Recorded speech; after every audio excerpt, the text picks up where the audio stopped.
ลูกค้าเอ๋ยที่สนใจซอกซื้อคอมพิวเตอร์ในราคาถูกเพื่อไปรับใช้เวียกงานของการเพื่อให้ลูกให้หลานได้เรียนหนังสือหรือจะซื้อจำนวนลงหลายเข้าสู่สถาบันการเรียนการสอนก็ได้ขอแนะนำเลยคอม All in One ครบเซตอยู่ในจอเดียวจะเป็นแบบนี้เนาะงามบ่มีทิฏฐิงานใหม่เอี่ยม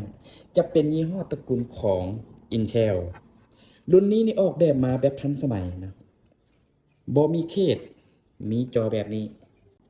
พอร์ตเสียบ HDMI แล้วก็ AVG แล้วก็USB นี่จะมีอยู่ที่4หูเนาะด้านนี้นี่จะมีอยู่ที่2หูรวมแล้วเป็น6หูเอิ้นว่าพอร์ตเสียบ USB อุปกรณ์ก็จะมีเมาส์แป้นพิมพ์และก็แผ่นรองเมาส์ออกแบบใหม่และก็งามตระกูลยี่ห้อ Intel บอกได้เลยเนาะใส่ดีใส่คักเวียกงานกราฟิกงานตัดต่อออกแบบใครที่สนใจก็สามารถทักหาได้มีแต่เรื่องงามๆส่วนนี้ก็มีโปรมีส่วนลดสามารถทักหาได้เด้อ